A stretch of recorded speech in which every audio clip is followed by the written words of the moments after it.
Hey everyone, welcome back to Corporate Decoder, the place where we decode the often strange language of corporate filings. Today we're diving into a Schedule 14A filing. Don't worry, it's not as scary as it sounds, but by the end of this video, you will wish the complexity had some interesting details. Let's get started. In short, this document is a proxy statement. Think of it as a user manual before a stockholder meeting. It tells the people who own shares in Resolute Holdings Management about important decisions they need to vote on. There are details on who the board members are, what they get paid, and who the company has hired to check their books. The main event is the annual meeting where stockholders get to vote. This year it is happening virtually at 11,000 AM Eastern Time on May 28, 2025. Stockholders can join online to cast their votes.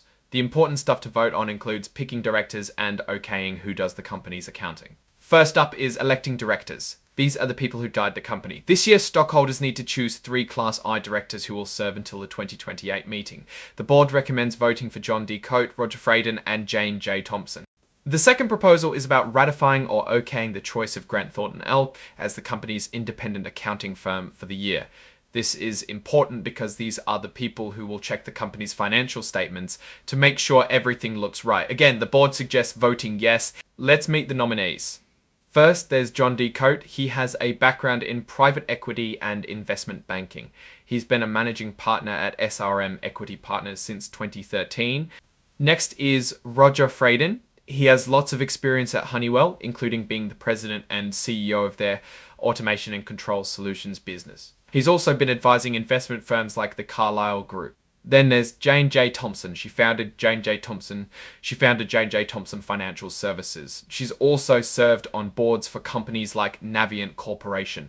It is worth knowing the rest of the current board members that are not up for election now. Brian Hughes, for example, has a strong background in accounting, auditing, and venture capital, all from his prior work with KPMG. We also have David M. Coate, who is the executive chairman of the board. He used to be the chairman and CEO of Honeywell. His extensive experience in leading global companies is a big asset.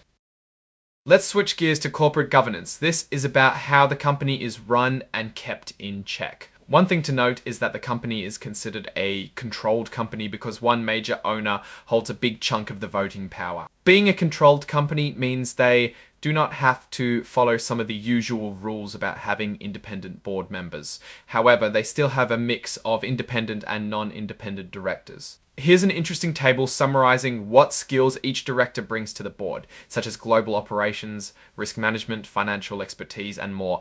It is a snapshot of what the company values in its leadership. Time to look at who owns the company. A big chunk of the stock is controlled by Tungsten 2024 LLC, Thomas Knott, and John D. Coate. As of April 14, 2025, Thomas R. Knott holds around 48.2% of the shares, and John D. Coate holds 50.5%. This is important because it shows where the control lies within the company. It also indicates what they have at stake. Let's meet the executive team. We have the biographies of the main people. Kurt Scowen, the Chief Financial Officer, joined the company in February 2025 with a strong background in investment analysis. This part discusses how the non-employee directors get paid. Upon joining the board, each director gets stock options worth $50,000, and they get more options each year. Now let's get into the executive compensation, or how the top executives are paid. Since the company is considered an emerging growth company, it has some reduced reporting requirements. What that means is we don't see a huge amount of numbers. However, the report did offer an snapshot of the executive salaries, with Tom Knott and David Coate at $750,000 each.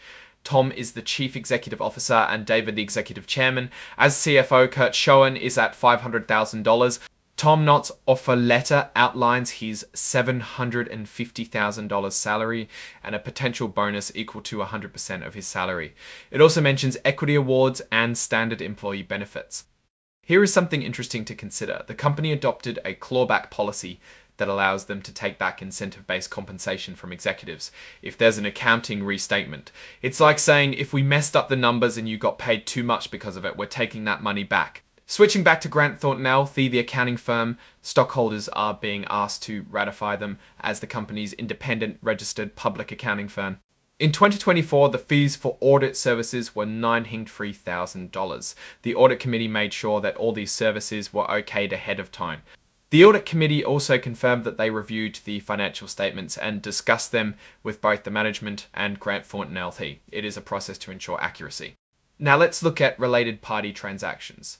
These are deals or relationships that could create conflicts of interest because they involve people within the company or their close relatives. There are several agreements in place related to the spin-off from CompoSecure, including a separation agreement, management agreement, and tax sharing agreement. Under the management agreement, Resolute Holdings is responsible for managing CompoSecure Holdings and will receive a quarterly management fee. The tax sharing agreement governs how state and local taxes will be handled between Resolute and CompoSecure. Finally, there's an agreement where Roger Freyden provides advisory services to CompoSecure's board, receiving an annual retainer and stock options. If you want to submit a proposal for the next annual meeting, you will need to get it in by December 19, 2025. Want to dig even deeper? The annual report on Form 10K is available on their website, and you can request a copy if you want to really geek out on the details.